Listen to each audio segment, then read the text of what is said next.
kwento ng buhay at kwento ng pag-asa dito sa Barangay Love Stories. Love Stories.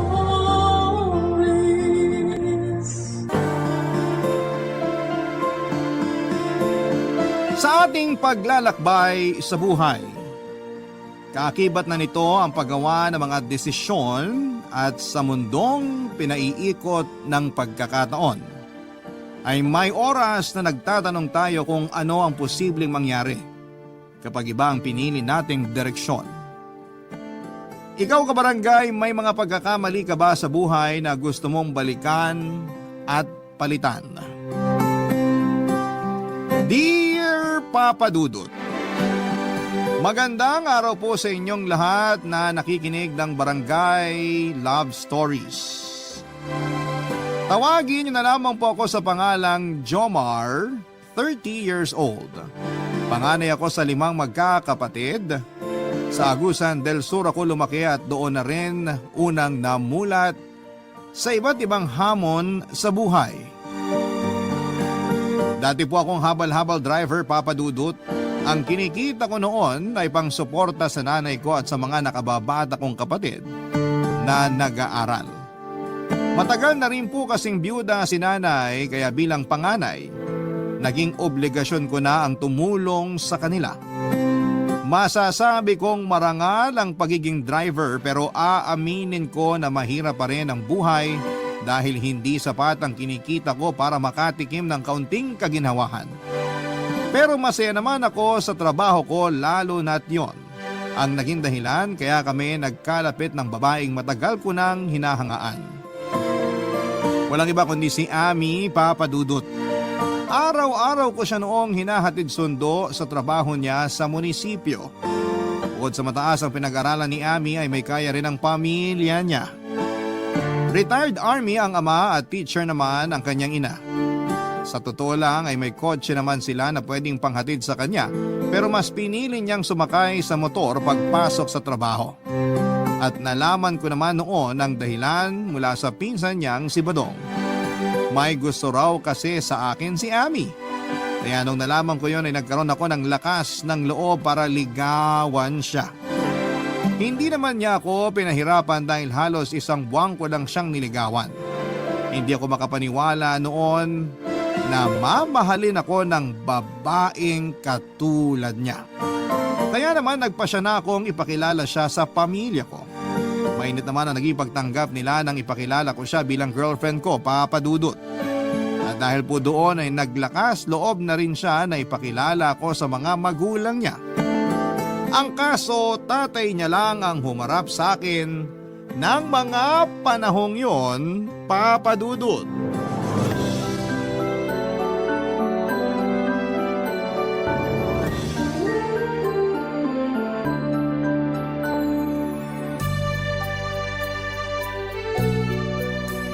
Ami, sa palagay mo ba, magugustuhan ako ng mga magulang mo? Ayan ka na naman. Napag-usapan na natin to, di ba? Wala kang dapat ipag-alala kasi mabait yung mga magulang ko. Relax ka lang dyan. Salamat, pero kinakabahan talaga ako. Halata nga, kasi kanina ka pa namumutla. Pati nga kamay mo nanlalamig, oh. Pwede pa bang umatras? Sira, ngayon ka pa aatras, nandito na tayo. Kaya natin to. Tiwala lang, mahal. Sana nga magustuhan ako ng mga magulang mo. Basta, maging totoo ka lang. Sigurado ako na wala tayong magiging problema sa... Nandito na pala yung bisita natin. Magandang gabi po, sir. Magandang gabi rin sa'yo. Ikaw ba yung boyfriend ng anak ko? Opo. Kamusta po? Ayos lang, iho. Maupo ka. May gusto ka bang inumin o kainin? Magpapahanda ako. Wag na po. Okay lang po ako. Salamat po. Siya nga pala. Kilala ka raw ng misis ko. Napagkwentuhan ka namin kanina. Naging estudyante ka raw niya nung elementary. Tama ba? Opo. Naging teacher ko po si ma'am. Anong tinapos mo, iho? Pa, Bakit, Ami? Wala naman sigurong masama kung magtatanong ako tungkol sa buhay ng boyfriend mo. Hindi ba, Jomar? Ayos lang po. Oh, ano ngang natapos mo? Hindi po kasi ako nakapagtapos ng pag-aaral. Nung namatay po yung tatay ko, Hindi na po ako kayang pag-aralin ni nanay. Kaya napilitan na po ako magtrabaho para makatulong sa mga gastusin at pangangailangan ng pamilya namin. Sayang naman, hindi ka nakatapos. Naikwento pa naman sa akin ni Mrs. na matalino ka raw at valedictorian pa nung graduate. Ano bang trabaho mo ngayon? Driver po ng habal-habal. Yan nga yung impormasyong nakarating sa akin na naghahabal-habal ka raw. Tatapatin na kita, iho.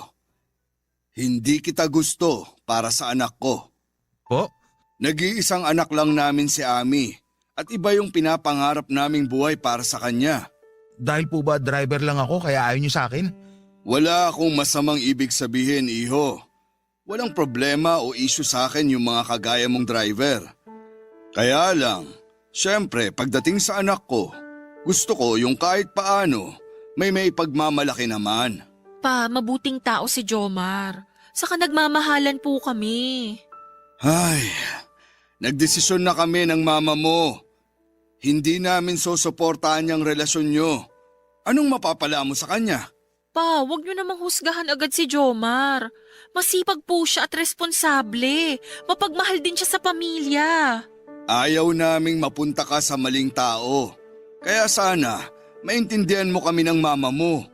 Hindi kayo bagay. Nakagraduate ka. May maayos na trabaho. Ano na lang sasabihin ng mga kakilala natin? Mas importante pa ba yung sasabihin ng ibang tao kaysa sa kaligayahan ko? Ano bang kaligayahan niyang pinagsasasabi mo? Masaya po ako sa relasyon namin. Huwag nang matigas yung ulo mo. Sundin mo na lang kung ano yung gusto namin ng mama mo. Para sa'yo rin yon. Mahal ko po si Ami. Wala po ako masamang intensyon sa kanya, sir. Pa, wag naman sana nating paabutin sa ganito. Tao pong pumunta yung boyfriend ko rito. Nagpakilala siya sa inyo ng maayos. Kung totoong tao siya tulad ng sinasabi mo, edi sana hindi kanya niligawan sa kalsada. Kabastusan yon. Pasensya na po, sir, kung ganun yung nangyari. Kaya nga po ako nandito ngayon para bumawi. Bigyan niyo lang po ako ng pagkakataon para patunayan kung gaano ko kamahal si Ami. Hindi sapat yung pagmamahal para buhayin mo ng maayos ang anak ko.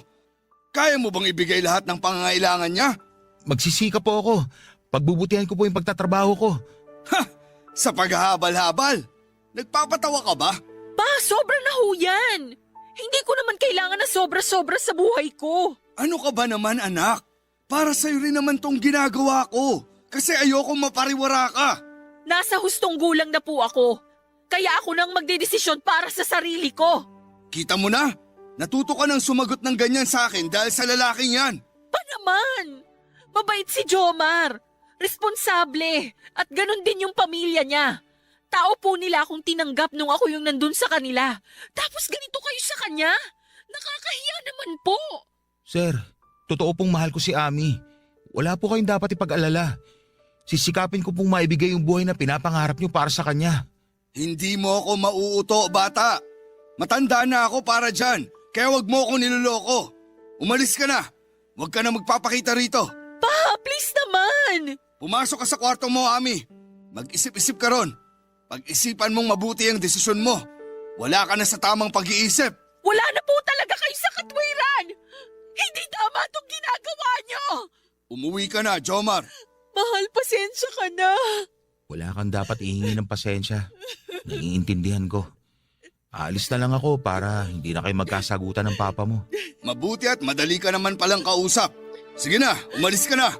Gusto na namin magpahinga. Sige po, sir. Ami, alis na ako. Huwag ka nang magpaalam. Bilis, alis na! Papadudot nakaramdam ako ng panliliit sa sarili. Simula nang manggaling ako kina Ami. Naisip ko na parang totoo naman lahat ng mga sinabi ng tatay ni Ami tungkol sa kahihinatnan niya kapag ako ang nakatuluyan niya. Masakit at talagang napahiya ako noon, Papadudot. Alam kong hindi nila ako kayang ipagmalaki dahil sa buhay na meron ako. Maliit din ang tingin nila lalo na sa ginagawa kong hanap buhay na paghahabal-habal. Hindi ko man nakita ang reaksyon ng nanay ni Ami, alam ko na pareho lamang sila ng saloobin ng tatay nito. Tumanggi lang siguro itong humarap sa akin dahil naging estudyante niya ako noong elementary. Naiintindihan ko naman ang pinanggagalingan nila, Papa Dudut. Alam kong mahal nila si Ami at ayaw nilang makompromiso ang kinabukasan niya. Pero mahal namin ang isa't isa. Napatunayan ko yon dahil handa niyang ipaglaban sa pamilya niya ang relasyon naming dalawa matapos ang araw na nagkausap kami ng tatay niya ay nagkikita pa rin kami ng patago. Lumalabas at nagde-date kapag may pagkakataon.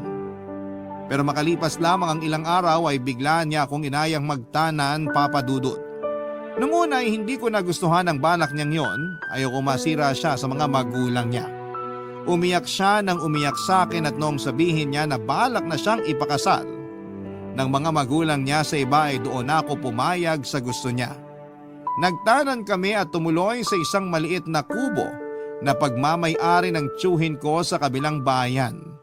Masaya naman kaming nagsama doon para kaming nagkaroon ng kalayaan, Papa Dudut.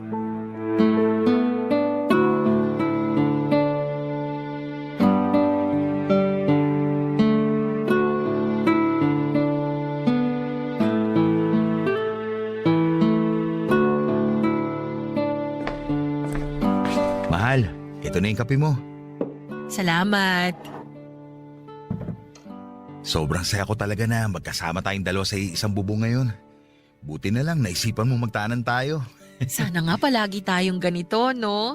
Yung ang kalmado lang, pakape-kape lang. Ang sarap ng bawat araw na kasama ka. Tama ka. Sana nga ganito lang palagi. Pero di ka ba talaga nagsisisi na sumama ka sa akin? Mukha ba akong nagsisisi? Malaki kasi yung sinakripisyo mo para sa akin.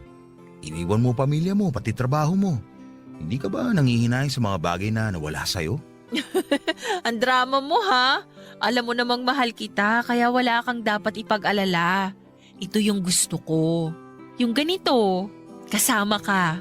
Kaya enjoy na lang muna natin kung anong meron tayo ngayon. Salamat ha. Swerte ko talaga sa'yo. Mas maswerte ako sa'yo kasi alam kong mamahalin mo ko habang buhay. Saka hindi ko muna iniisip yung trabahong iniwan ko sa ngayon. Makakahanap pa naman ulit ako ng iba. Ang importante ngayon, magkasama tayo at patutunayan natin kina mama at papa na mali sila na husgahan ka. Pero totoo naman kasi yung mga sinabi nila. Maliit lang yung kinikita ko bilang isang... Shh! Mahal kita. Kahit gaano pa kaliit yung kinikita mo, okay? Ano yun? Parang may humintong sasakyan sa labas. Oo nga ah. Parang nagmamadali. Dito ka lang ha. Sisilipin ko lang sa bintana.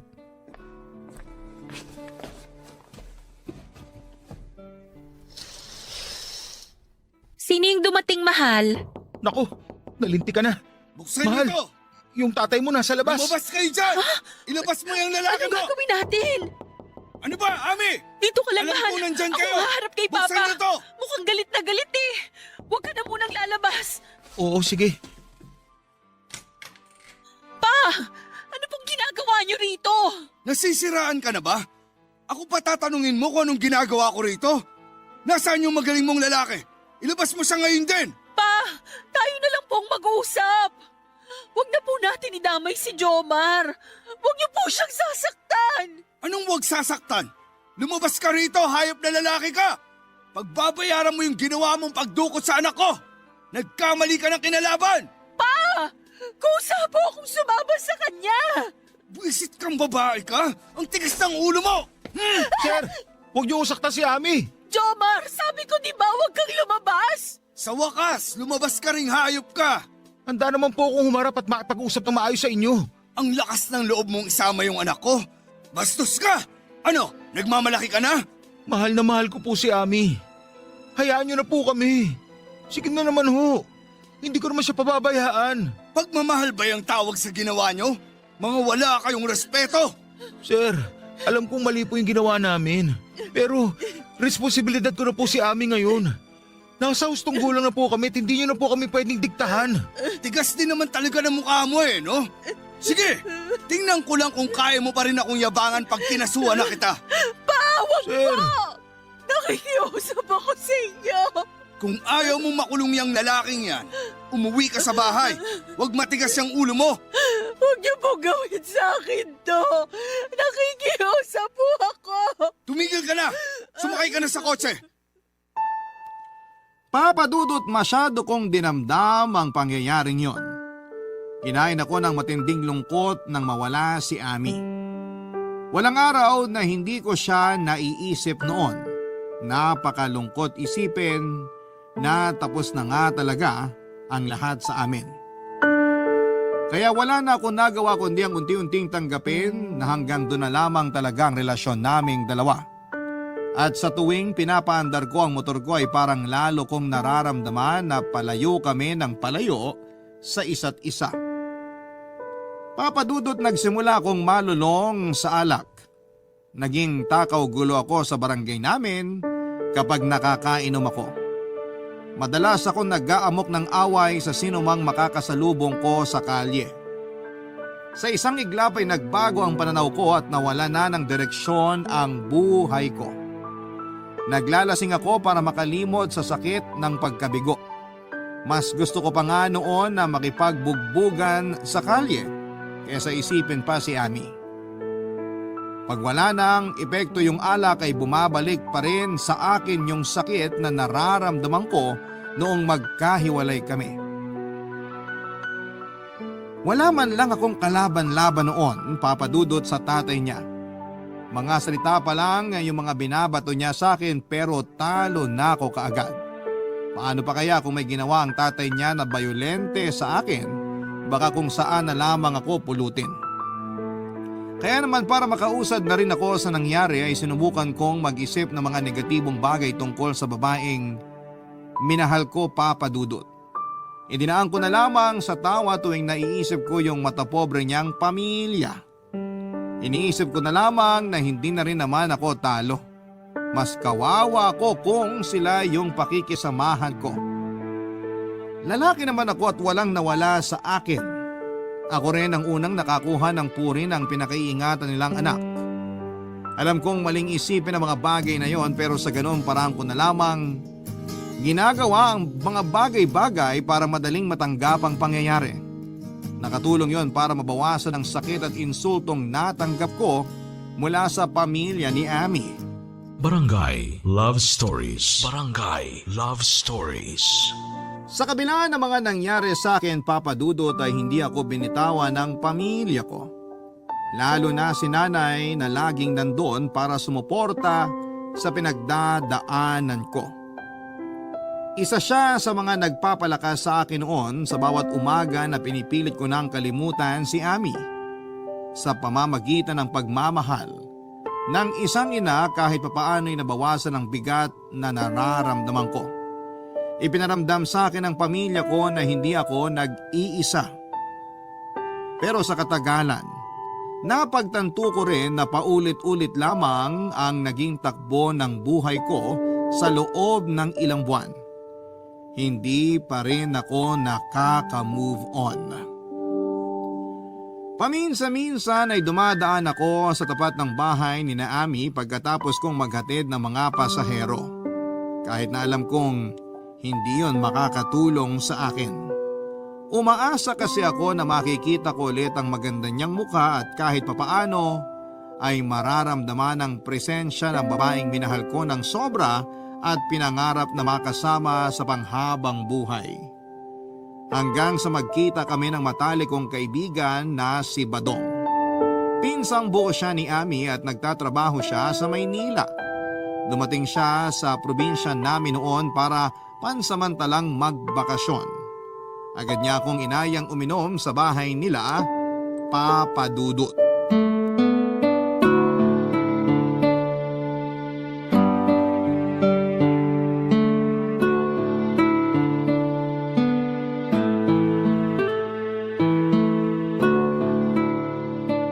Grabe pare, na-miss kita. Tagal din natin di nakapagkwentuhan ha. Oo nga eh. Mas masarap talaga kwentuhan pag may espiritu ng alak. Kaya nga pinaghandaan ko to eh. 2 bote agad. Ay teka, kumusta ka nga pala rito? Eto, okay naman. Ikaw ba? Ayos lang. Maganda na yung posisyon ko sa pabrikang pinagtatrabahuan ko. Naging regular na ako tapos na-promote bilang team leader. Ikaw, anong pinagkakaabalaan mo ngayon? Habal-habal pa rin. Sa pamamasada lang naman kasi umiikot ang buhay ko, pre. Ganito na siguro ako mamamatay. Uy, bakit parang iba tono mo? Marangal na trabaho naman yan. Wala namang masama sa pagiging driver ah. Ang importante, wala kang napeperwisyo at natatapakang tao. Wala namang problema sa pagiging driver ko. Pero hindi naman lahat ng tao pareho mo mag-isip. Alam mo, mukhang kailangan mo nga talaga ng alak. Simulan na natin itong binili ko. O, salinan kita ah.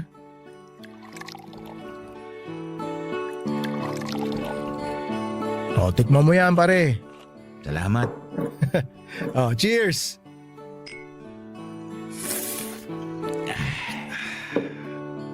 Ay, siya nga pala. Nabalitaan ko yung nangyari sa inyo ni Ami ah. Ayoko na siyang isipin, pare. Naliliit lang ako. Wala eh. Mahirap lang kasi ako.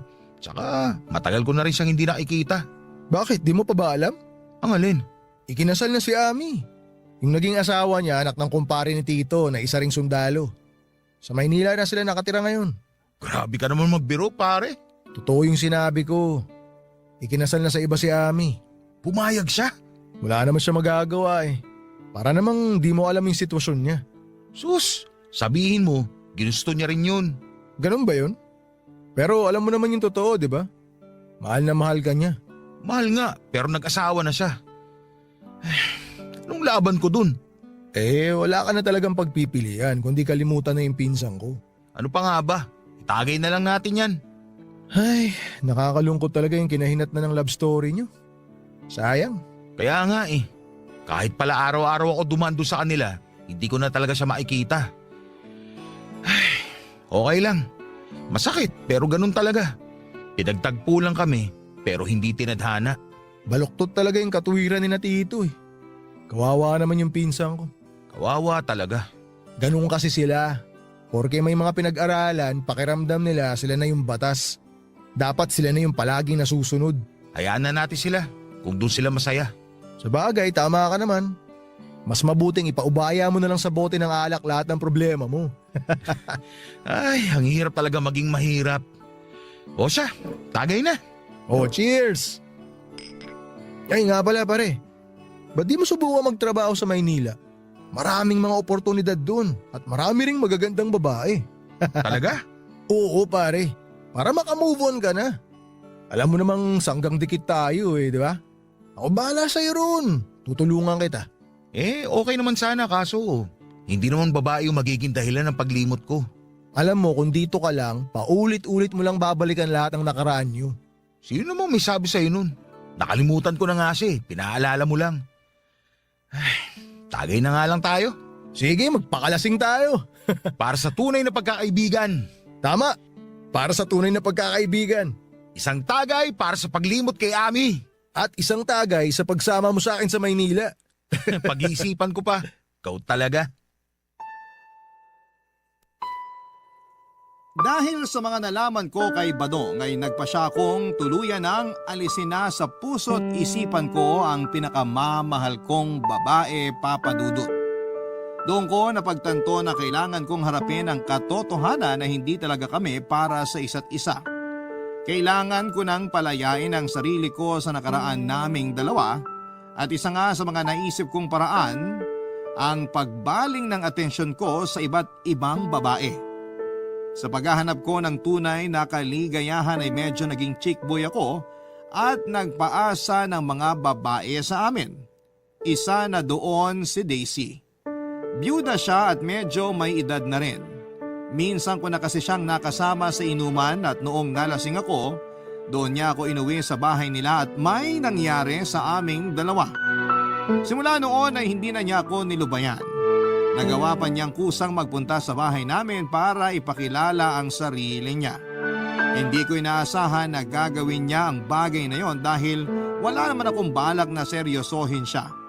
Pero ang mas hindi ko napaghandaan ay noong magustuhan siya ng nanay ko para sa akin kahit na halos hindi nalalayo ang edad nilang dalawa. Hindi may pagkakaila na mabuti siyang tao, maalalahanin at mapagbigay. Palagi pa nga siyang nagdadala ng ulam sa bahay at nakikipagkwentuhan kay nanay.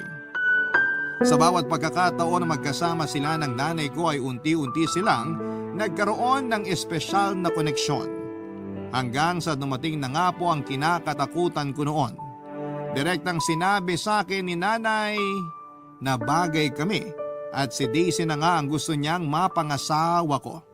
Siyempre hindi ako pumayag, wala namang kasing makakapagdikta sa puso ko kung sino ang dapat kong mahalin noon, Papa Dudut.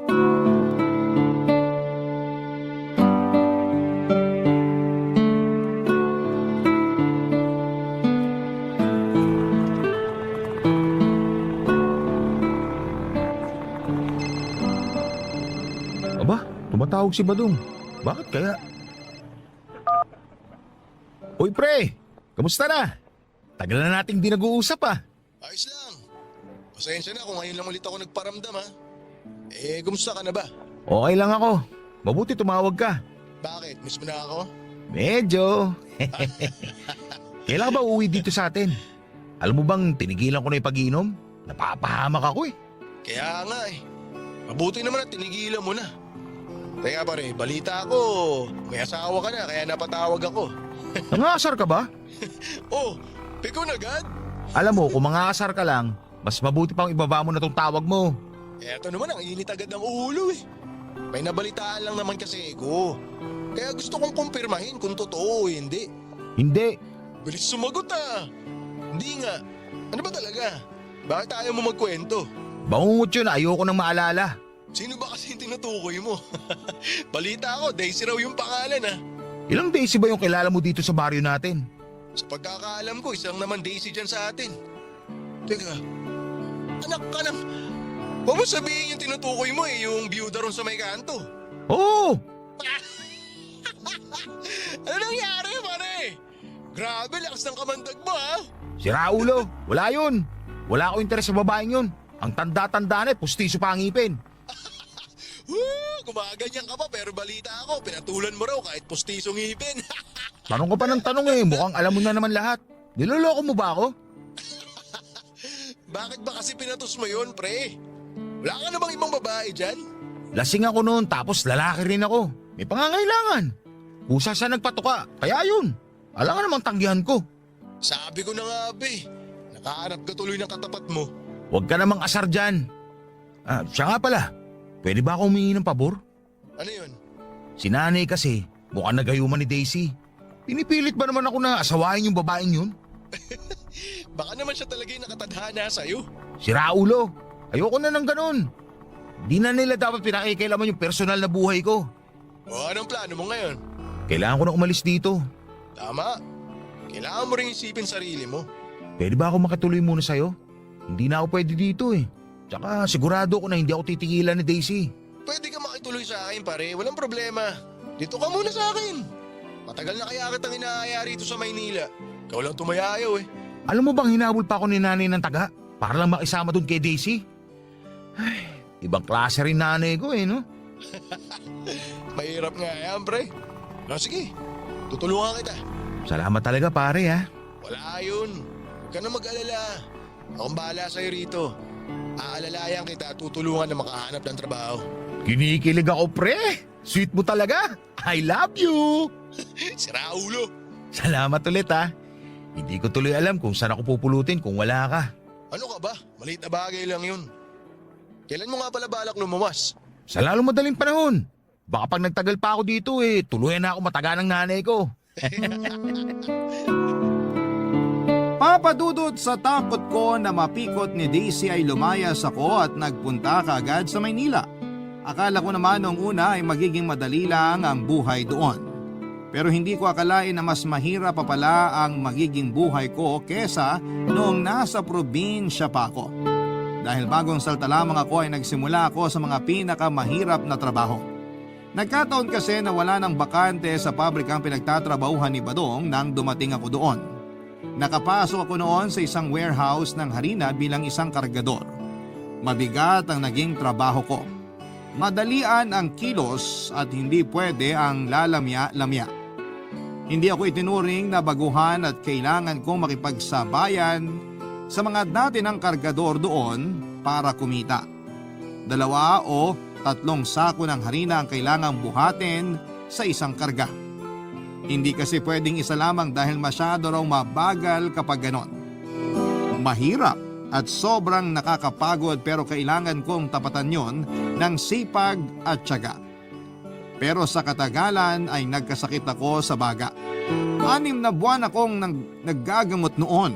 Mabuti na lamang dahil hindi ako pinabayaan ng kaibigan kong si Badong, lalo na noong wala na ako, Papa Dudut.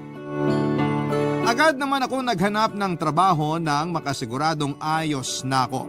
At sa kagustuhan kong makahanap ng mas magandang oportunidad, ay nag-apply ako sa isang grocery store na foreigner ang may-ari. Naging bagger ako.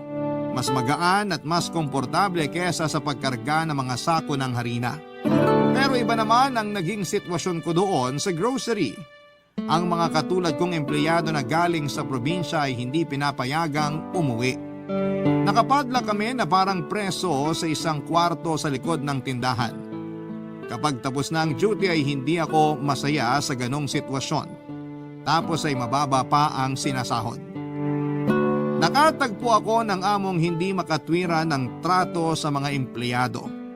Nagtagal din naman po ako ng halos 1 taon doon, ngunit nang magkaroon ako ng pagkakataon na umalis, ay hindi ko na yon pinalampas. Lumayas ako at hindi na bumalik pa sa trabaho kong yon, Papa Dudut. Hindi naman nagtagal ay natagpuan ko ang sarili ko bilang security guard sa isang maayos na agency. At sa pagtanggap sa trabahong yon ay doon nagsimulang magbago ang takbo ng buhay ko. Sa bago kong trabaho ay regular na akong nakapagpapadala ng pera sa probinsya. Nakaipon na rin ako kahit papaano, Papa Dudut. Mga bagay na hindi ko nagagawa noon.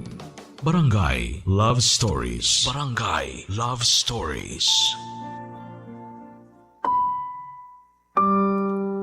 Papa Dudut, pagkalipas po ng halos 3 taon ay nagsilbing bagong yugto ang pagkakaroon ko ng maayos na hanap buhay.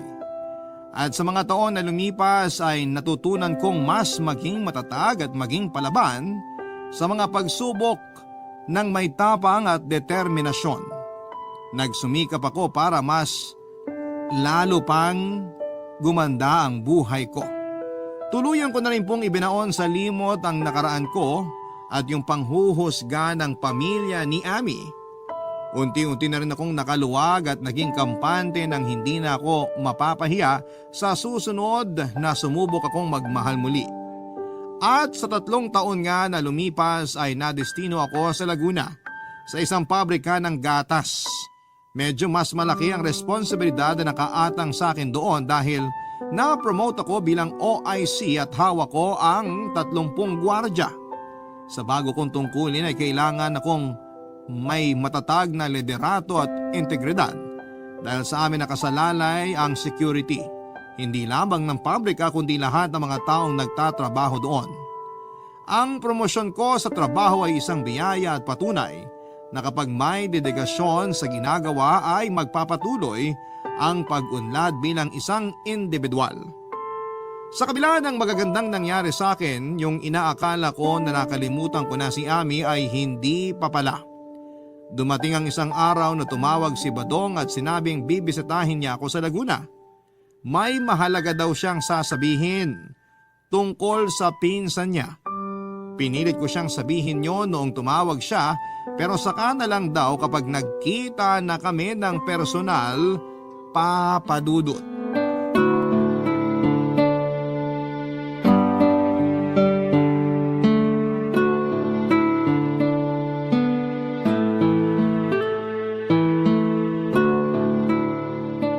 Pare, mukhang asensado ka na talaga.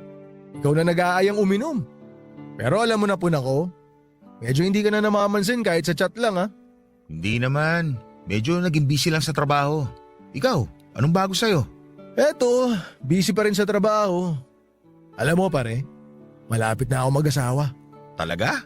Aba, magandang balita yan. Kaya nga sa wakas nakabingwit din. Mabuti at malalagay ka na sa tahimik. Seryoso pare, tahimik talaga. Parang hinahatid mo na ako sa hukay ah. Ang arte mo, binibiro ka lang. Alam ko naman nagbibiro ka lang. Nga pala, ano ba trabaho mo rito? Security OIC na ako. Aba, astig pre ah. Congrats. Salamat. Pero hindi ko mararating yun kundi dahil sa'yo.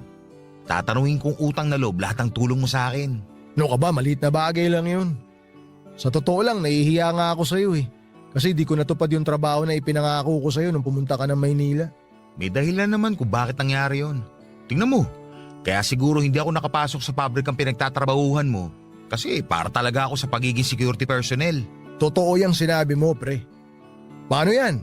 Eh di naniniwala ka na ngayon sa tadhana. Ay nako, uminom ka na nga lang. Pero itong inuupahan mo, maganda ah. Pwede ba ako lumipat dito? Aba, pwede. Siya nga pala, may nakukurso na daan ako ng office staff sa pabrikang binabantayan ko. Aba, ayos yan. Medyo nag-aalangan ako kaya hindi pa ako makapagtapat. Para bang natroma na ako. Yung pinsan mo nga pala, kamusta? Marami na sigurong anak no? Si Ami? Oh, bakit naman ganyan reaksyon mo? May nangyari kasi sa kanya. Nasiraan ng bait pre. Tapos bigla na lang daw nawala. Eh may kakilala kami na nakakita sa kanya. Namukhaan daw niya si Ami. Anong ibig mong sabihin na nasiraan ng bait? Anong nangyari sa kanya? Ayun, minalasan na pangasawa. Lagi daw binubugbog. May sayad yata yung utak ng lalaking yun eh. Kawawa naman pala siya. Akala ko pa naman magiging maganda ang buhay niya nung nagkahiwalay kami. Akala ko nga rin eh. Naku, sinasaktan pa rin siya kahit nung bagong panganak pa lang siya. Walang hiya yun ah. Bakit siya pinabayaan ng mga magulang niya? Akala ko ba ayaw nilang mapariwara ang buhay ni Ami? Nung malaman ni na Tito yung nangyayari sa kanya, binawi nila si Ami. Ayun, inuwi na sa atin kaso pati pag-iisip niya naapektuhan na eh. Hindi ba nila sinubukan ipagamot? Pinagamot, kaso wala namang pagbabago sa kalagayan niya. Mas lalo nga lumala eh. Madalas daw nawawala tapos nagpapagala-gala na lang. Balita ko, di pa rin nakakauwi si Ami sa kanila hanggang ngayon. Di pa rin siya nahahanap. Pasensya ka na ah. Hindi ko naman sinasabi na dapat lang mangyari kay Ami yun. Kasi wala naman siya kasalanan. Hindi tamang siya'y managot sa kasalanan ng magulang niya. Pero hindi kaya ito yung karma nila? Kung hindi sana siya pinilit magpakasal sa lalaking yun, edi sana maayos pa siya ngayon. Di lang naman ikaw ang nagsabi niyan. Halos lahat ng taga ron sa atin, yan din ang sinasabi. Ay, may sasabihin nga pala ako sa'yo pare. Mas importante to. May mas matindi ka pang revelasyon bukod kay Ami? Oo. Kailan ko lang din kasi nalaman kaya ngayon ko palang masasabi sa'yo. O pare, makinig ka mabuti ha. Kayong dalawa ni Ami, may anak pala kayo. Ha?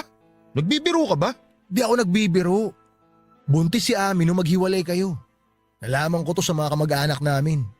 Totoong may anak ka na pare. Kamukhang-kamukha mo nga raw yung bata eh. Teka, nasaan yung bata? Nasaan yung anak ko? Inaalagaan ni na Tito sa probinsya. Pwede ko ba siya makita? Pwede siguro kasi sila naman yung nakiusap sa akin na ipaalam sa'yo na may anak kayo ni Ami. Uuwi ako pare. Gusto kong makita at makilala yung anak ko. Gusto mo samahan kita? Hindi na. Asikasuhin mo na lang yung nalalapit mong kasal. Ako nang bahala ron. Salamat sa mga binalita mo pare.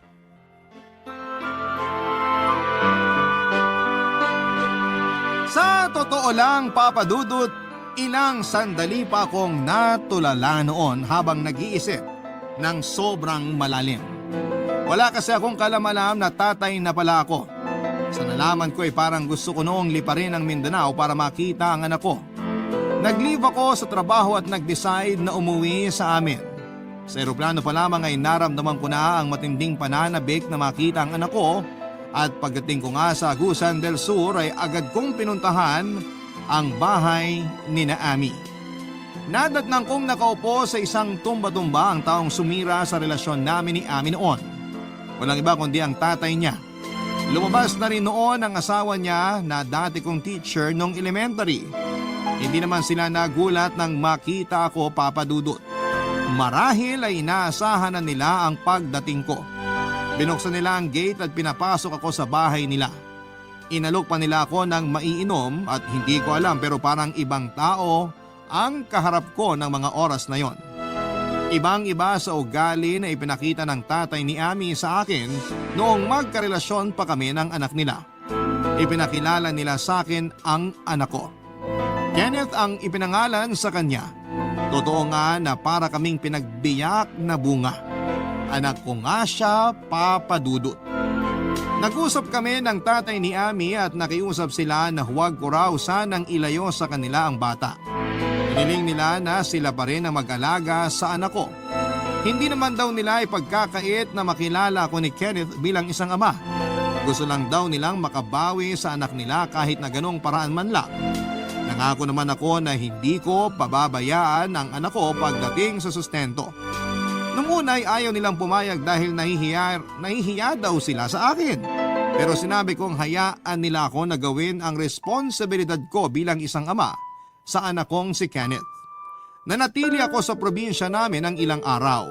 Sinulit ko talaga ang bakasyong yon kasama ang anak ko at ang pamilya ko. Isa pa ay namiss ko rin ang lugar namin, Papa Dudut. Hanggang sa naisipan ko ngang tumambay sa ilog, kung saan kami unang laging namamasyal ni Ami.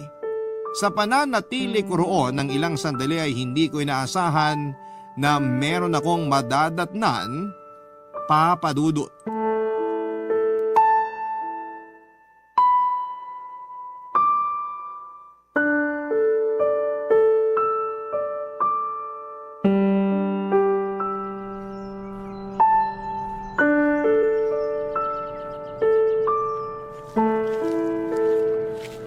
Ami? Ami, ikaw ba yan? Bakit? Ami, ikaw nga! Ha? Sabi ko na eh. Anong ginagawa mo rito? Kilala mo pa ba ako? Oo! Ikaw si Jomar! Naalala mo pa ba kung ano meron tayo dati? Dati? Boyfriend! Boyfriend kita! Anong ginawa nila sa'yo? Bakit ka nagkaganyan? Wala. Binugbog nila ako. Dito sa muka. Tapos sa kamay. Tsaka dito Dito sa tiyan ko. Kawawa ka naman. Anong ginagawa mo dito sa ilog? Hinahanap ka na ng mga magulang mo. Umuwi ka na. Ayoko doon. Dito na lang ako. Masasama yung mga yun eh.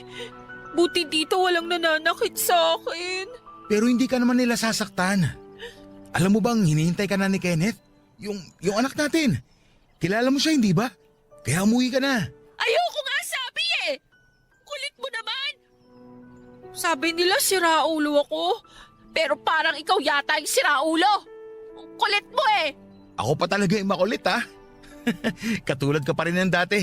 Makulit at matigas pa rin ang ulo. La. Wala akong naririnig. Wala akong naririnig. Sige na, umuwi ka na. Gusto mo samahan kita? Talaga? Sasamahan mo ko? Sige. Pero mag-promise ka muna. Sabihin mo sa kanila na wag na ako ibalik dun sa salbahing mama. Ayoko na dun. Palagi niya akong sinasaktan kasi marumi daw ako. Ami, sorry ha. Sorry talaga. Kung alam ko lang na magiging ganyan ka, sana mas naging matapang ako nun. Sana hindi ako pumayag na maghiwalay tayo. Bakit ka umiiyak? Wala. Naalala ko lang kasi nung tayo pa. Saka naawa ako sa'yo eh. Pakiramdam ko kasi kasalanan ko kung bakit ka nagkaganyan. Masaya naman ako. Lalo na, nandito ka na. Tagal ko nang bumabalik-balik dito, pero ngayon lang ulit kita nakita. Saan ka ba nagpunta? Nagpunta ako sa malayo. Matagal ako dun kaya hindi mo talaga ako makikita rito. Kaya nga sabi ko, dapat umuwi ka na sa inyo at dun mo na ako hintayin. Ayoko nga! Ang kulit mo naman! Alis na lang kaya ako! Ano bang gagawin ko para makumbinsi kita? Wala! Gusto ko lang maging malaya! Hayaan niyo na ako! Teka, baka nandyan ang mga magulang mo. May nakapagsabi sigurong nandito ka. Ami, anak, Kayo pala sir. Paano niyo po nalaman nandito kami? may nakapagsabi kasi sa amin na nandito si Ami. Salamat naman at nakita mo siya. Ami, Ayan na naman siya! uwi ka na anak. Hinihintay ka na ng mama mo. Ayoko! Anak, parang awa mo na. Umuwi na tayo. Akin na yung kamay mo at aalalayan kita. Bitawan niyo ako! Huwag niyo ako hawakan! Umuwi ka kung gusto mo! Hindi ka ligtas dito. Baka kumapano ka. Ayoko nga sumama sa'yo! Makaalis na nga! May kalbong makulit dito! Sandali! Huwag kang tumakbo! Huwag na kayong sumunod! Ayoko sa inyo! Kalbo! Kalbo! Sandali! Huwag kang umalis, Ami! Tutulong ho ako. Huwag na, Jomar. Hayaan mo na kaming kumumbinsi sa kanya na umuwi na sa bahay. Hindi po sir, tutulong po ako. Tulad nyo, gusto ko rin gumaling si Ami. Saka baka po makinig siya sa akin kasi nung kausap po siya kanina, maayos naman po siya sumagot. Kilala niya po ako. Talaga? Kaso nakakahiya sa'yo, iho. Wala po yun. Wala kayong dapat na ikahiya. Gagawin ko to para sa anak namin. Gagawin mo talaga? Opo, kailangan gumaling ni Ami para sa anak namin. Ay, tama ka, iho.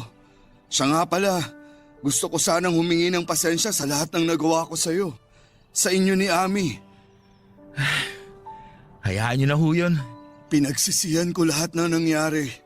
Kung hindi sana kita noon hinusgahan, maayos sana yung naging buhay niya. Wala na po tayong magagawa, nangyari na po eh. Pero matagal ko na kayong pinatawad. Basta po, ang importante, maiuwi niyo si Ami. Sana nga gumaling pa siya. Gusto kong makabawi sa anak ko. Ipagdarasal ko rin po na mangyari yan. Tara na ho, habulin na ho natin si Ami, baka makalayo pa. Mahihirapan tayo mahanap siya ulit.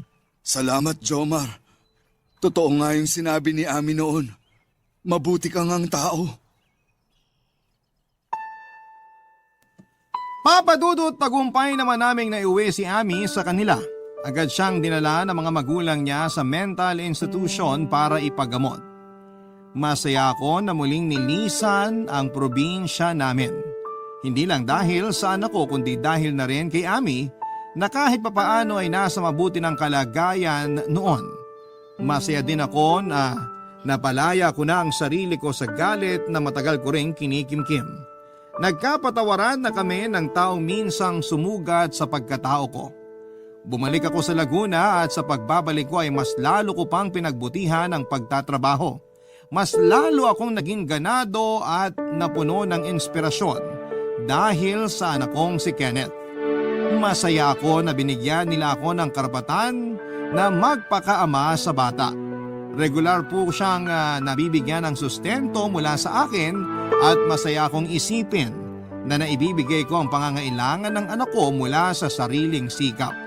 Papadudot yung pag-uwi ko sa probinsya at yung muli naming pagkikita ng ex-girlfriend ko ay nagdulot ng kalituhan ngayon sa puso't isipan ko. Nang makita ko sa ganong kalagayan si Ami ay gusto ko siyang damayan, yakapin, paliguan at alagaan tulad ng dati. Alam kong hindi lang yon dahil sa awa. Pagkatapos kasi ng pagkikita namin yon ay napagtanto ko na may natitira pa pala akong pagmamahal para sa kanya. Pero hindi ko alam kung sasapat yon para masabi ko na pwede pang maging kami. Alam ko rin kasi na magiging komplikado ang sitwasyon namin kung sakali. Kasal pa rin kasi siya sa asawa niya. Hindi ko na alam at nalilito po ako, Papa Dudut. Yun din ang dahilan kung bakit hindi ko pa nililigawan ng babaeng nagugustuhan ko. Sa ngayon ay pinagdarasal ko muna sa itaas na sana'y bigyan niya ako ng kaliwanagan at humihingi rin ako sa kanya ng gabay para hindi ako magkamali sa mga magiging desisyon ko. Sana kahit papaano'y makahingi rin po ako ng payo sa mga nakikinig ngayon. Masaya po ako na maibahagi sa inyong programa ang kwento ng buhay ko. Hanggang dito na lamang po, Papa Dudut, ang kwento ko. Maraming salamat po sa inyo sa Barangay LS. Ang inyong forever, kapuso at kabarangay, Jomar. Ang buhay ay maiwaga, laging may lungkot at saya. Sa Papa Dudut Stories, laging may karamay ka. Mga mga problemang kaibigan. Dito ay pakikinggan ka sa Papa Dudut Stories. Kami ay iyong kasama dito sa Papa Dudut Stories. Ikaw ay hindi nag-iisa.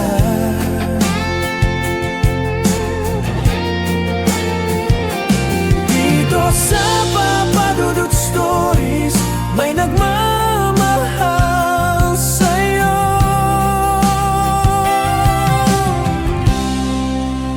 Papa Dudut Stories, Papa Dudut Stories, Papa Dudut Stories.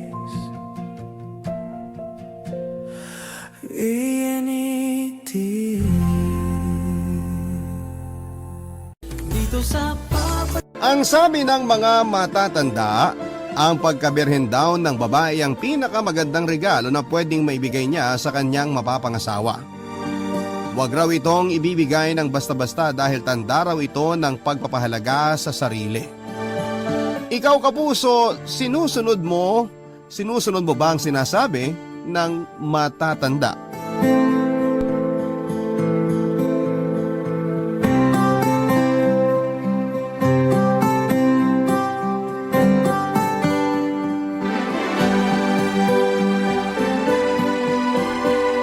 Dear Papa Dudut, ako nga po pala si Bianca, karelasyon nang ayain niya akong magpakasal.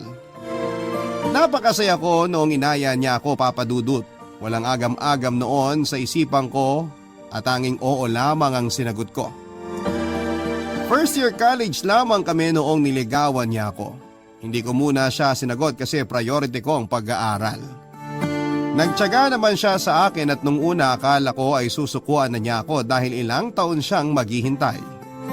Pero nabilib ako sa kanya dahil hindi niya tinigil ang panliligaw sa akin. Sa mismong graduation namin ay sinagot ko siya, Papa Dudut. Nakita ko kung gaano siya kasaya. Yun ang simula ng masayang relasyon namin at sabay kaming naghanap ng trabaho, pero makalipas lamang ang 2 taon ay kinailangan niyang sumama sa kapatid niya sa ibang bansa.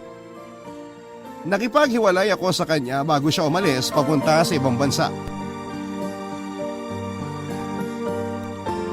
Sinabi ko sa kanya na baka hindi ko kayanin na hindi siya makasama. Hindi naman siya pumayag. Inassure niya ako na hindi masisira ng distansya ang relasyon naming dalawa. Kumapit ako noon sa pangako niyang mag-iipon lang siya para balang araw ay mapakasalan na niya ako. Siniguro niyang may magandang future ako sa kanya at ang mga magiging anak namin. Yan ang isang bagay na nagustuhan ko sa kanya, Papa Dudut. Kaya naman kinaya ko ang LDR dahil wala naman akong ibang nakikitang ibang mamahalin kundi siya lamang. Oo, at naging mahirap ang simula pero nakayanan naming pareho. Hanggang isang araw ay inaya na niya ako magpakasal at yun na marahil ang simula ng totoong happy ending namin.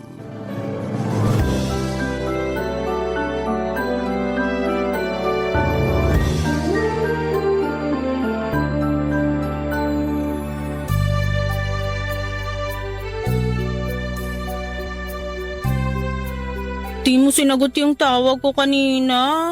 Urgent yun eh. Hala, sorry. Lumabas kasi kami ni Kuya. Pinuntahan namin yung isang friend niya na magbibigay ng part-time job sa amin. Kaya mo pa bang kumuha ng isa pang part-time job? Baka di nakayanin ng katawan mo ha. Ako pa ba? Kakayanin ko para sa atin.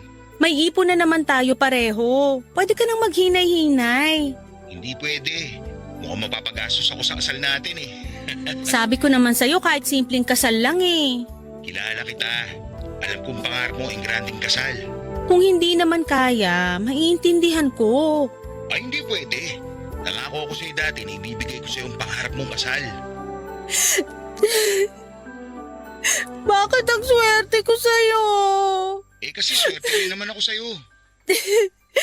Oo nga pala. May mga chinek akong wedding packages last week. Pinatipuhan ka na ba? Wala pa masyado eh. Hayaan mo muna. Hindi naman kailangan magmadali. May mahigit 1 taon pa tayo bago ikasal. Makakahanap din tayo ng gusto natin. Sa bagay. Excited ka na ba?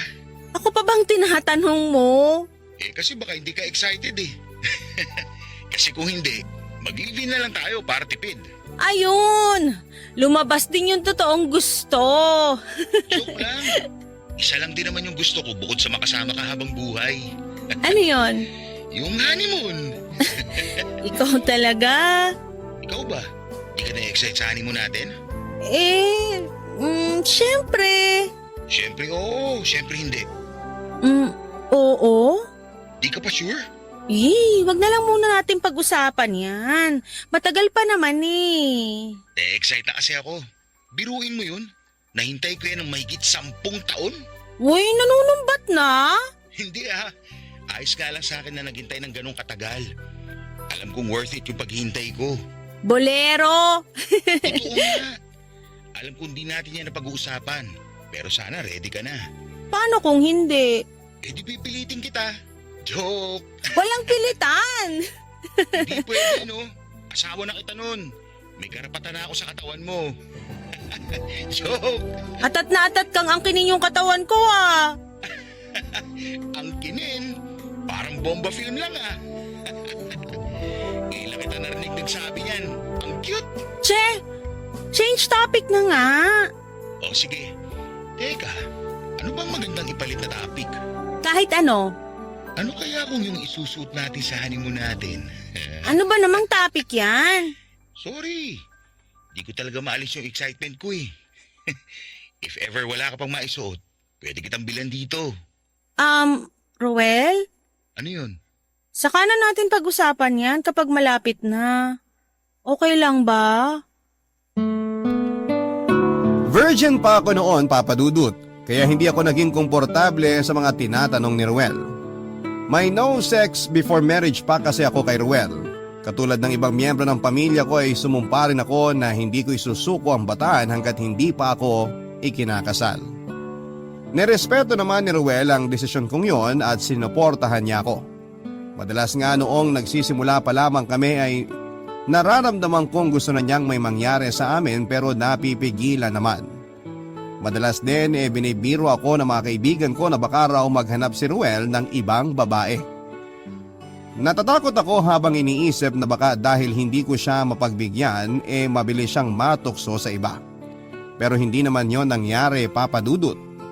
Nagtiwala ako sa kanya at nagtiwala rin siya sa sarili niya na hindi niya ako lolokohin. Wala akong kalam-alam noon tungkol sa usaping sex at never kasi ako nakipag-usap tungkol doon para maiwasan ko na maka-feel ng init kung sakali man. Kaya nga hindi naging komportable yung naging usapan namin ni Ruel tungkol sa honeymoon namin. Pero alam kong kailangan ko na noon na i-ready ang sarili ko sa ganoong usapan. Kailangan ko na rin noon na mag-ready. Kaya naman nilapitan ko ang aking boy best friend na si Jim. Kabatch namin siya ni Ruel noong college. Nag-shift lang siya ng course noong second year college na kami. Pero hindi yun naging hadlang para maputol ang closeness namin. Lagi kaming magkakasama ni Ruel at Jim lalo tuwing vacant namin. Siya rin ang naging kadamay ko sa mga panahong nangungulila ako noon kay Ruel, Papa Dudut. Para ko ng kapatid noon si Jim. Malaki ang naging ambag niya sa buhay ko at malaki ang tiwala ko sa kanya. Kaya naman in-open up ko sa kanya yung problema ko tungkol sa sex.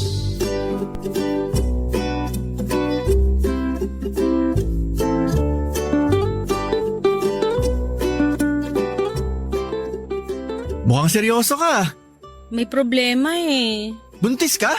Tangik, paano mabubuntis eh? Ano nga? Oo nga pala, virgin ka pa. Bigay mo na kasi. Asik naman ganun kadali yun, no? Madali lang, tapos masarap. Ay, mali yata ako ng nilapitang tao. At least, in-acknowledge mong tao pala ako. Aalis na nga ako? Sige nga, umalis ka nga. Nakakainis to. Kilala na kita. Hirap ka mag-walkout kasi nahihiya ka. Kaya nga sa'yo ko lumapit eh. Kasi kilalang kilala mo na ako. Ano bang problema? Alam mo namang engaged na kami ni Ruel, di ba? Oh, Ay, di ko alam paano to sisimulan. Nakakahiya kasi eh. sa akin ka pa nahiya. Ang tagal na nating magkaibigan. Dali na, habang wala pa yung kaano ko. Anong kaano? Basta, alam mo na yun. Yung tungkol sa ano? Yung problema ko. Ah, sex? Matutulungan mo ba ako? Hoy, inaaya mo ba ako? Ayoko ah. Mag-walkout ka na lang kaysa matikman mo ang sariwa kong katawan. Ano bang sariwa dyan? Lamog na lamog ka na. Aray ko naman. Ay, natatakot ako eh. Sa sex? Kay Ruel. Sobrang halimo ba ni Roel sa kama para matakot ka? Uy, hindi naman yun. Kasi alam mo naman na wala pa akong karanasan dun. Walang-wala akong alam. Gusto mong turuan kita? Uy, loko, hindi. Eh ano? Palakasin mo yung loob ko. Bianca, lakasan mo ang loob mo. Para ka namang nakakaloko eh. Ay, yun nga, natatakot kasi ko. Baka magkamali ako sa unang ano namin. Normal lang naman yan. Kakabahan ka talaga kasi di mo alam yung gagawin mo. Di mo alam kung ano yung pwesto mo. O kaya di mo alam kung masasatisfy mo ba siya o masasatisfy ka niya. Ayun na nga eh. Alam mo naman ako kapag kabado, pumapalpak yung ginagawa ko. Aalalayan ka naman siguro ni Roel. Kalma ka lang. E paano yan? Parehas kaming walang alam tungkol sa ano. Sa sex. Siya walang alam. Malabo. Lo, may experience na kaya siya? Di nyo ba napag-uusapan? Isang beses lang kami nag-usap tungkol sa honeymoon namin. Ang awkward nga eh. Dapat kasi kahit papano, pinag-uusapan nyo na yan. Baka lang kasi matukso kami kapag pinag-usapan namin lagi. Wala naman ako sinabing palagi. Ano yan? Ulam lang para kailangan pag-usapan lagi?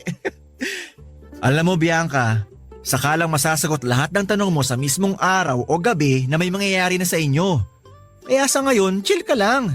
Huwag mo munang problemahin yung isang bagay na wala pa naman. Ang dali lang kasing sabihin sa'yo, palibasa, expert ka na. Pero bago ko naging expert, naging katulad mo rin ako, no? Eh anong ginawa mo? Ewan ko kung makakatulong pero siguro pwede ka mag-search sa internet ng mga yung mga alam mo na yun. Parang alam ko na yan. Ayoko nga. Ang laswa ha. Eh gusto mo maging confident sa unang ano nyo, di ba? Wala namang masama kung manonood ka. Matanda ka na, pwede na yan. Basta tandaan mo lang din. Parang bagong pasok ka lang sa trabaho. Kakabahan ka talaga, wala ka pang alam eh. Pero masasanay ka rin. Konting experience lang ang kailangan.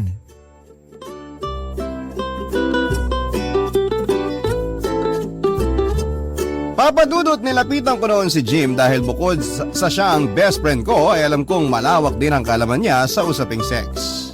Sa kanya lang din ako komportable noon na magsabi ng mga bagay na hindi ko masabi kay Ruel o sa pamilya ko.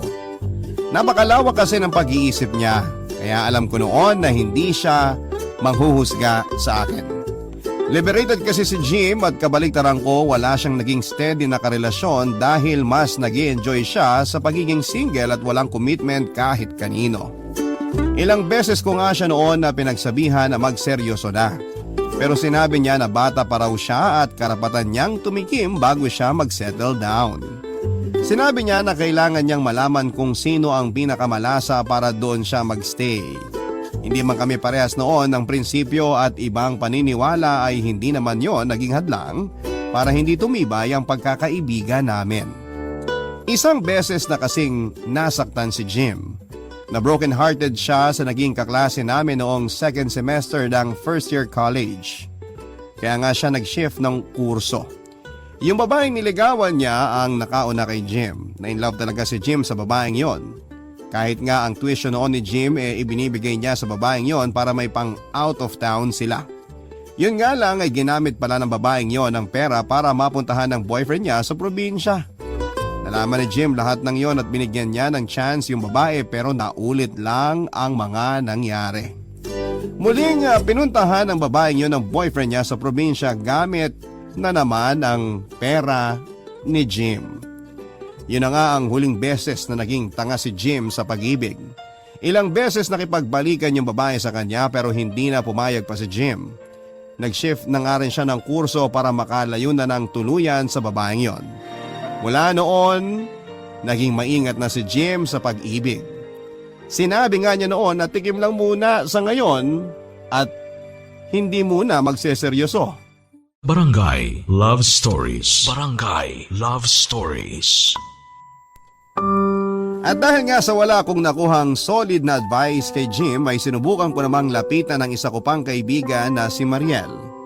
Tulad ko ay nagkaroon din siya ng no sex before marriage pact sa una niyang naging boyfriend. Hindi nga lang niya yon na panindigan. Sa mismong gabi ng engagement nila ng first boyfriend niya ay may nangyari sa kanila.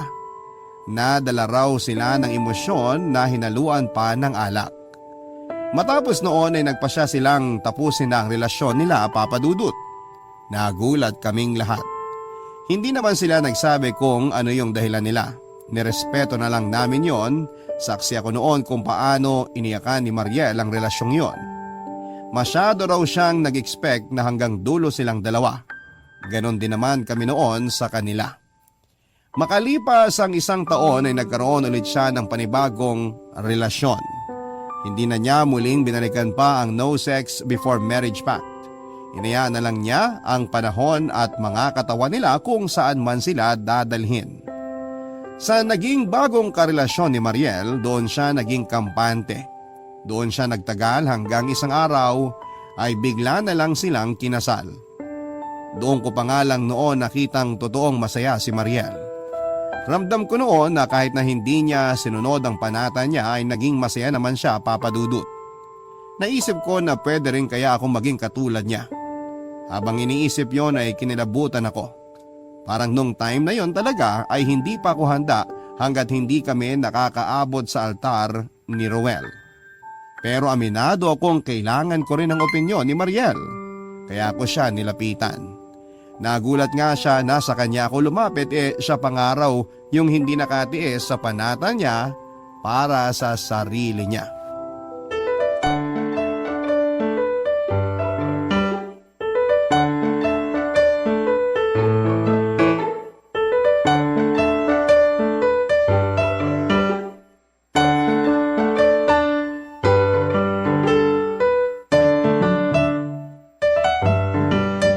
Hindi ko talaga alam kung bakit sa akin ka lumapit.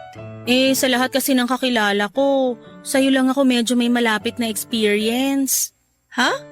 May experience ka na? Masarap ba? Uy, loka, hindi! Ang ibig kong sabihin, yung tungkol sa no sex before marriage, keme-keme. Yun ba? Di ba nga, hindi ko naman napanindigan yun. Bakit sa akin ka pa lumapit? Mali ka ata, girl. May tiwala akong makakatulong ka. Sa paanong paraan? Hindi ka ba nang hinayang na nabigay mo yung virginity mo sa taong akala mo yun na? Yung akala mo forever mo na? Nung una, oo. Sino ba namang hindi, di ba? Kahit yung mga walang ganyang klaseng panata sa sarili, manghihinayang pa rin talaga. Pero nung tumagal na, di na. Ay, ang hirap. Teka, nagpaplano ka ba na makipag-ano kay Roel bago ang kasal? Uy, go na! Hay nako, parehas kayo ni Jim ng sinabi. Wala namang masama. Yan kasing problema natin sa Pinas kaya hindi tayo umuusad eh. Laging tinatatak sa isipan natin na napaka-importante ng virginity ng isang babae na kesyo doon nakasalalay ang halaga mo bilang isang babae. So kapag nawala yon, wala ka ng worth. Doon lang ba makikita ang halaga mo bilang isang babae? Ang labo ah. Kaya may mga katulad mong babae na masyadong pinanghahawakan ng virginity dahil dyan nakasalalay ang halaga nyo. Naisip mo na ba?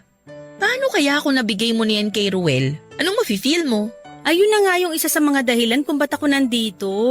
Buong buhay mo, inalagaan mo yung virginity mo dahil na-equate mo yan sa halaga mo bilang isang babae.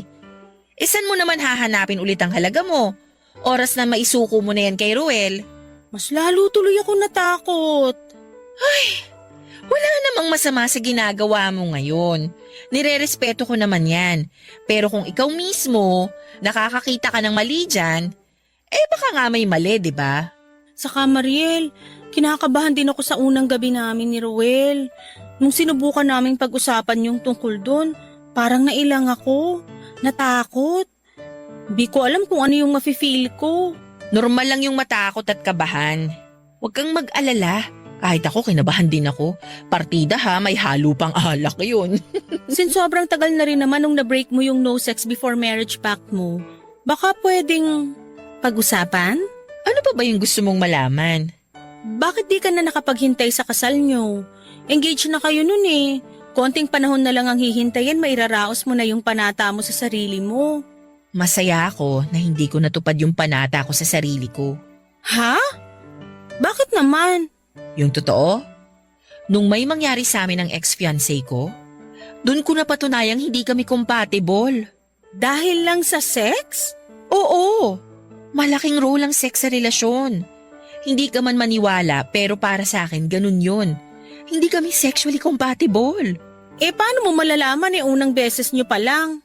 Mararamdaman mo yon kahit unang beses pa lang.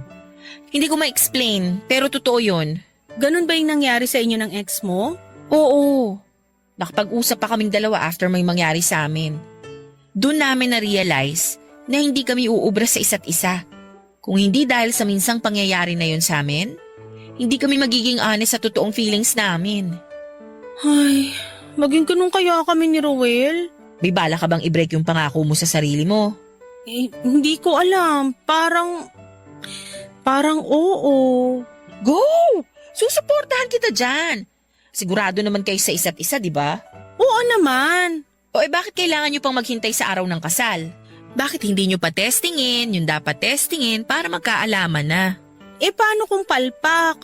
Paano kung ma-realize namin na di pala kami ready sa isa't isa tulad nyo ng ex mo? Sa nakikita ko naman, nagmamahalan talaga kayo ni Ruel. Di gaya namin ng ex ko na nadala lang ng pressure at kawalan ng ibang option. Hindi katulad nyo, kahit may ibang option sa paligid nyo, alam nyong choice nyo pa rin magstay together. So ibigay ko na? Bakit hindi? Alam ko naman matagal na rin kayong nagtitimpi. Lalo na si Ruel. Go! Paano kung malaman ng pamilya namin? Hindi naman nila kailangan malaman. Katawan nyo yan. Ano bang paki nila? Papadudot, naisip kong tama si Mariel. Nasagot lahat ng tanong ko sa sarili ko dahil sa mga sinabi niya. Nakatulong ang bukas na isipan niya para makapag-decide ako ng time na yon. Naisip ko rin na ikakasal na rin naman kami ni Ruel, bakit hindi pa namin gawin? Masyado lang mahaba ang 10 taon na relasyon namin para patunayan na kami nga ang para sa isa't isa. Kinumbinsi ko ang sarili ko na tama lang ang gagawin ko. Kaya naman pagka-uwi ko sa bahay ay tinawagan ko kaagad si Ruel para ibalita ang plano ko. Nakangiti ako noon habang hinihintay kong sagutin niya ang tawag ko. Nakapag-decide na ako at gusto ko nang may mangyari sa amin noon bilang paghahanda sa buhay namin bilang mag-asawa. Hindi agad nakasagot si Ruel noon. Hiniga ko ang sarili ko sa kama at saka sinunod naman ang payo ni Jim. Sinubukan kong manood ng mga X-rated videos para matuto at para na rin siguro makaramdam. Nahiya pa ako nung ginagawa ko yon. Pero binukas ko na lamang ang isipan ko at nakatulong yon sa totoo lang para manabik ako kay Ruel. Kaya muli kong tinawagan si Ruel para sabihin na sa kanya ang plano ko. Nakailang tawag siguro ako bago niya nasagot. Mukhang kagigising lamang niya noon nang sagutin niya ang tawag ko. Nung sinabi ko ngang ready na ako ay biglang nawala ang antok niya. Doon ko na-realize na gusto na rin talaga niya na may mangyari sa aming dalawa.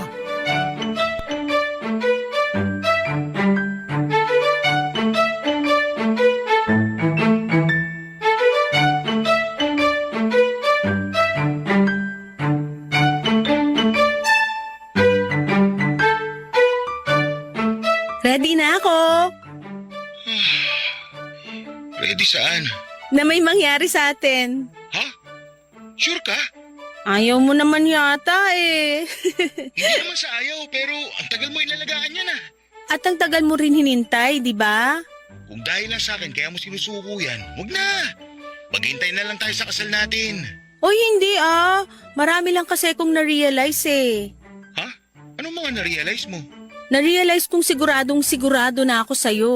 O tapos? At dahil doon, di na kailangan mag-isip ba kung tama ba na ibigay ko sa'yo to o hindi. Alam ko namang ibibigay mo sa akin yan, pero hindi sa ngayon.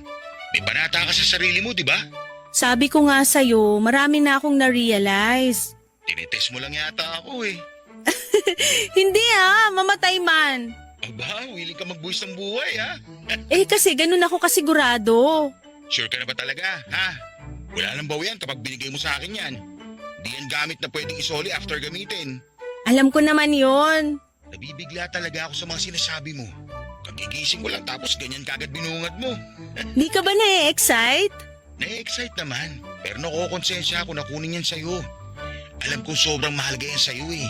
Kaya mo nga ako pinaghihintay, di ba? Tama nga si Mariel. Tama si Mariel saan? Siya kasi yung nagpa-realize sa akin sa negative messaging pagdating sa sex. Anong negative messaging? Basta! Okay ka lang ba? Di ka ba nabibigla sa mga sinasabi mo? Ayokong pagsisiyan mo yan sa uli ha? Bakit ako magsisisi kung ito nga yung gusto ko? Kasi... Ruel, nasa tamang edad na tayo. Pareho tayong may stable na trabaho at malapit na ring ikasal. Wala nang dapat habulin o patunayan. Naninibago ako sa'yo.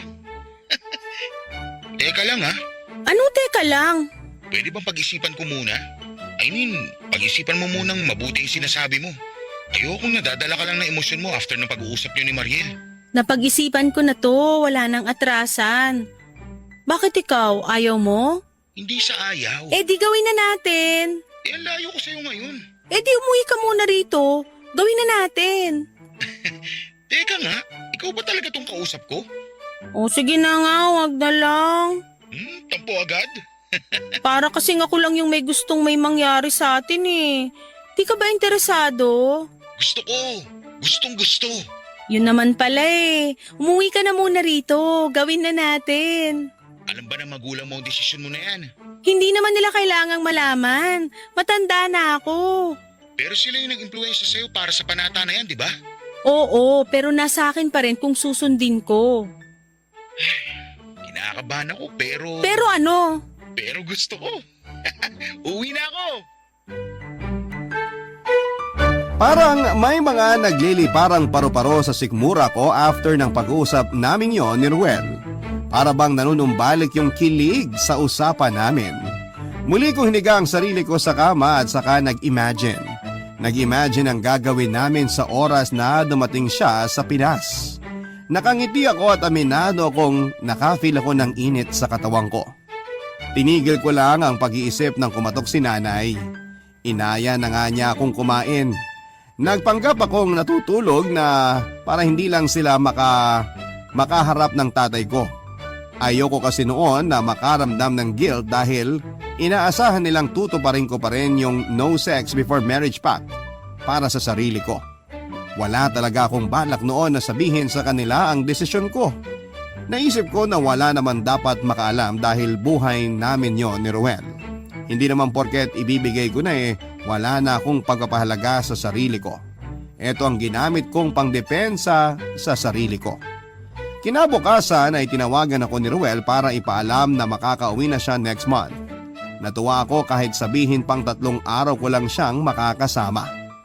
Biglaan din kasi yung pag-uwi niya kaya hindi nakapaghanda. Napag-usapan din namin na hindi malalaman ng pamilya namin na uuwi siya noon sa Pilipinas.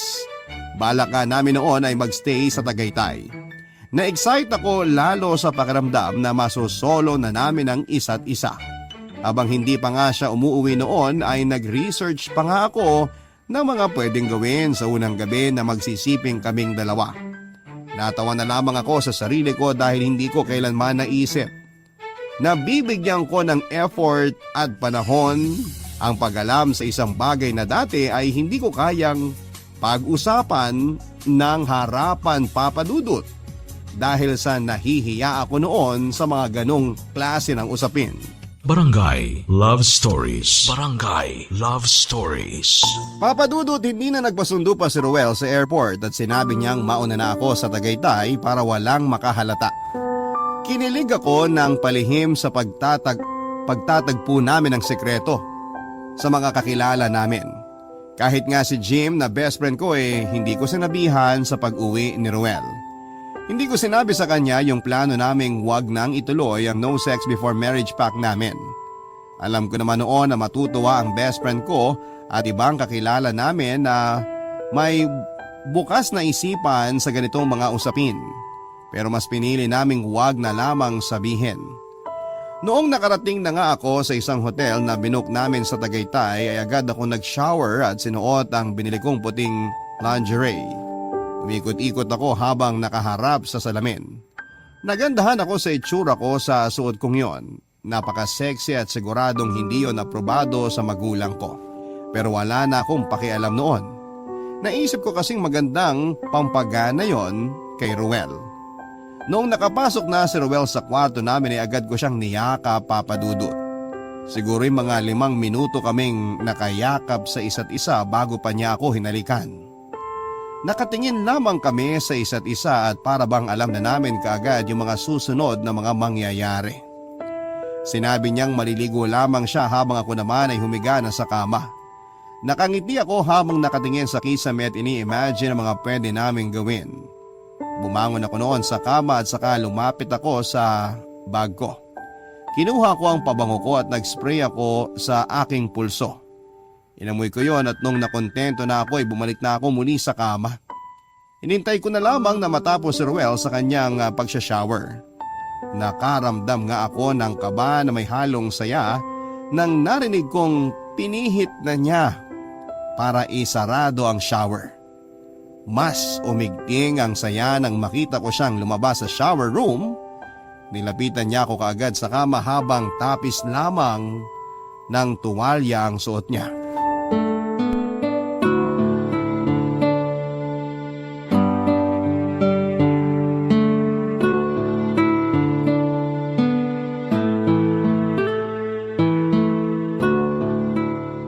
Ngayon ko lang nakita yung suot mo Bago? Oo, kakabili ko lang last week. Ang ganda. Bagay na bagay sa'yo. Bagay din sa'yo yung tuwalyang suot mo. Pero alam mo kung ano mas bagay? Tayo. Bukod doon, Ano? mas bagay sa'yo kung tatanggalin mo na yung suot mo. Grabe naman. Gusto mong nakadamit habang ginagawa natin yung gagawin natin? Ang lamig eh. Sana nagpajama ka na lang. Kailangan ko na bang tanggalin?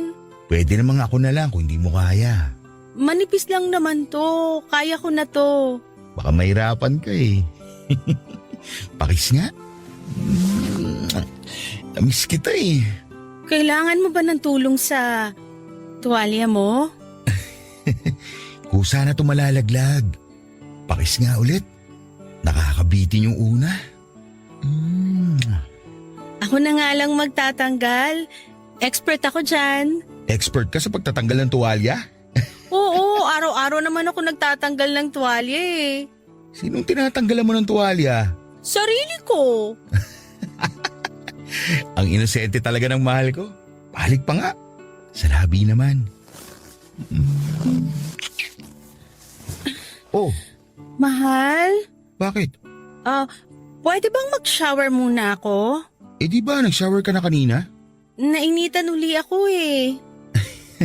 Normal yan. Nag-iinit na talaga yung katawan mo. Kasi nag-i-expect na Nag-expect na ano? na may mangyayari sa atin. Oo pala. Sorry. Higa na tayo? Kailangan talaga nakahiga. Ha? Ano kaya kung kumain muna tayo? Mas masarap kumain after mapagod. Higa na tayo. Ruel, pwedeng maghugas muna ng paa? Paa? Nadumihan kanina eh. Nakakahiya naman kung madumihan ko yung kumot. Ayos lang yan. Magpapalit na lang tayo mamaya. Balik nga. Ano ba? Sandali. Ano bang problema, Bianca? Gusto ko lang naman maghugas ng paa. Hindi Kala ko ba ito yung gusto mo mangyari? Gusto ko naman. Bakit panay ang dahilan mo? Panay ang iwas mo? Ruel, parang di yata tama itong gagawin natin. Sana dati mo pa sinabi yan. Hindi ngayon nandito na ako. Huwag ka naman magalit. Sino bang hindi magagalit? Gumastos pa ako, mapuntahan ka lang. Nagsinungaling pa ako sa boss ko at sa kapatid ko para lang makauwi rito sa Pilipinas tapos ito lang mangyayari? I'm sorry, Ruel. Baka nga kailangan nating maghintay na matapos muna yung kasal natin. Bad trip ka? Ruel, please. Sabi ko naman sa'yo, pag-isipan mo ng mabuti. Ang hassle ng ginawa mo. Ruel naman. Bahala ka na dyan. Ruel, saan ka pupunta? Papa Dudut, sinubukan ko pang habulin noon si Ruel palabas ng hotel pero nakasakay na kaagad siya ng taxi. Pinagtinginan ako ng mga tao dahil sa suot ko. Nagmadali akong bumalik sa kwarto at doon ay umiyak na lamang Papa Dudut. Tinawagan ko si Ruel pero hindi siya sumasagot. Tinext ko siya para ipaliwanag na natakot lamang ako. Hindi rin siya nag-reply. Kinabahan ako noon kung saan siya pumunta. Hindi ko naman magawang hanapin siya noon sa mga kamag-anak niya dahil wala ngang nakakaalam na umuwi siya ng Pilipinas. Hindi ko na alam ang gagawin noon at nakahiga na lamang ako sa kama habang hinihintay ang reply niya. Hindi ko mapigilang sisihin noon ang sarili ko. Inintindi ko ang galit ni Ruel dahil nga nag-expect siya sa akin. Tama naman siya noong sinabi niya sa akin na dapat ay pinag-isipan kong mabuti yon. Isang buwan ang lumipas mula noong inaya ko siya pero kung kailan andun na kami, ay saka naman ako biglang umatras. Wala pa rin naging reply si Ruel sa akin, Papa Dudut. Kahit nga sa Facebook, minessage ko siya pero hindi siya naka-online. Gumabi na noon at natakot na akong mag-isa sa hotel. Isang beses ko siyang tinawagan muli pero unattended na ang kanyang cellphone. Naiyak na naman ako dahil nanganganib na hindi matuloy ang aming kasal. Tinawagan ko si Jim para magpasaklolo. Hindi ko masabi sa kanya over the phone noon ang problema ko kaya pinapunta ko siya sa akin. Mabuti na lang at hindi siya kalayuan sa Tagaytay kaya agad niya akong napuntahan. Noong dumating siya ay napansin kagad niya ang pamumugto ng mga mata ko. Napaiyak na lamang ako nang yakapin niya ako para medyo kumalma ako. Nang kumalma na ako ay saka ko sinabi sa kanya ang mga nangyari.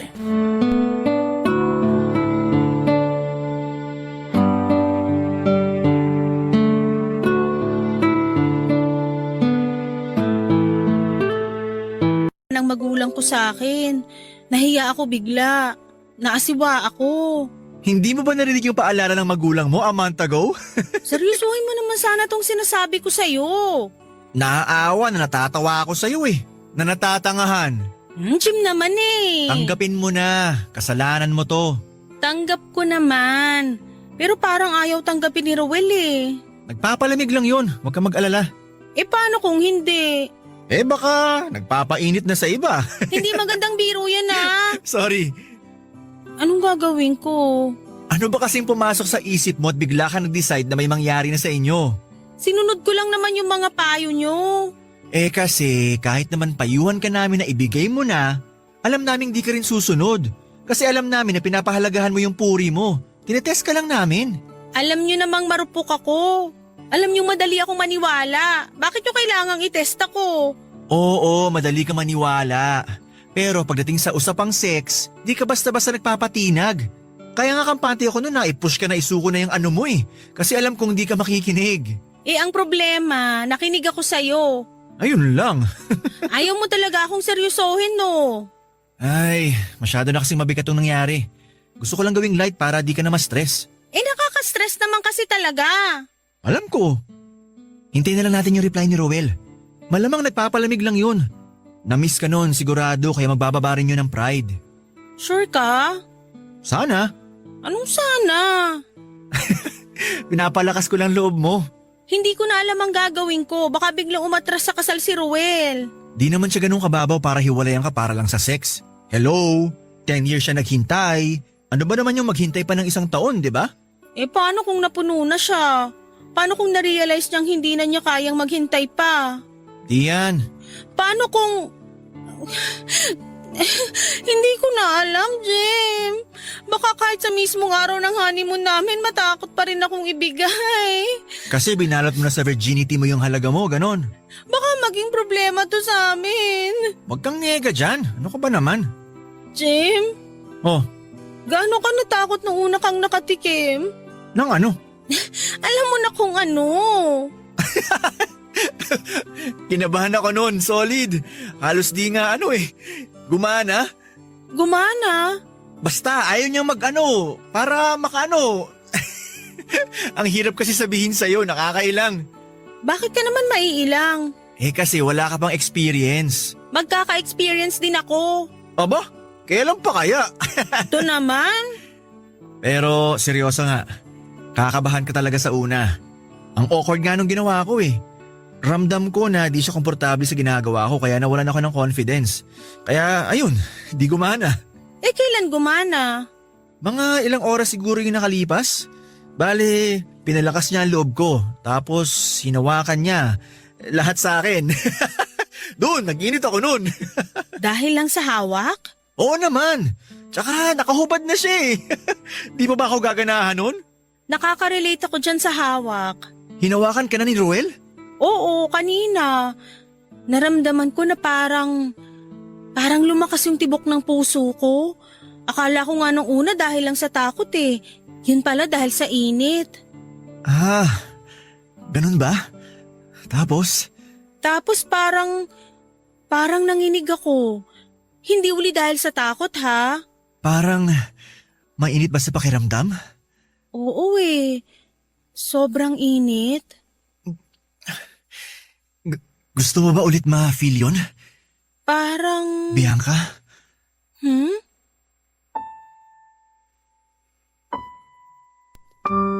Papadudot dala ng sobrang init ng usapan ay may nangyari sa amin ni Jim. Hindi ko na siya napigilan pa nang ihiga niya ako sa kama at hinalikan. Hindi ako nakaramdam ng takot o kaba. Hinawakan niya ako sa mga nakatagong parte ng katawan ko. Hinawakan niya ang mga kamay ko para mahaplos ko siya tulad ng ginagawa niya sa akin. Habang may nangyayari sa akin ay walang ibang nasa isip ko kundi si Ruel. Ini-imagine ko na si Ruel ang kasiping ko ng gabing yon at hindi si Jim. Narinig ko pa nga sa sarili kong isinigaw ang pangalan ni Ruel. Hindi na kami nakapag-usap sa nangyari. Papadudot nagkaayos kaming muli ni Ruel at nagsorry siya dahil nagtunog na mimilit daw siya noong nasa hotel kami. Sinabi niya na kung hindi pa ako handa ay maghihintay pa rin siya. Nakaramdam po ako ng konsensya dahil sa mga nangyari. Nag-usap kami ni Jim sa tawag dahil ayaw niyang magpakita sa akin. Tinanong ko siya kung ano yung pwede naming gawin pero wala siyang may offer na solusyon. Mula noon ay nilian na niya ako at neto lang nakaraan ay nalaman kong umalis na siya sa Metro Manila. Blinak na rin niya ako mula sa Facebook hanggang sa cellphone number. Iniwan niya ako mag-isa sa problema ko na dapat ay tinulungan niya ako, Papadudot. Alam kong magkakaalaman na sa araw ng honeymoon namin na hindi po ako virgin.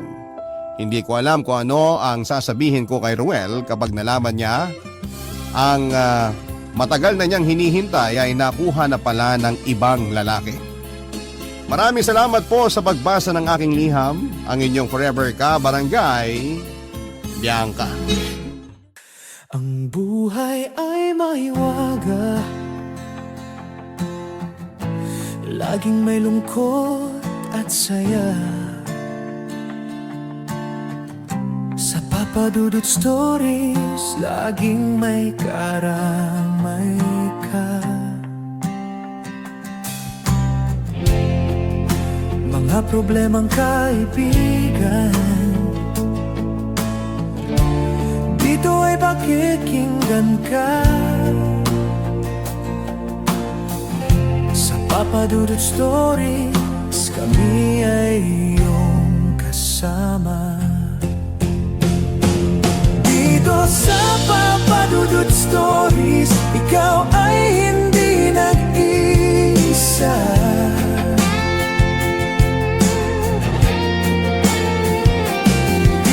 Sa Papadudot Stories, may nagmamahal sa'yo.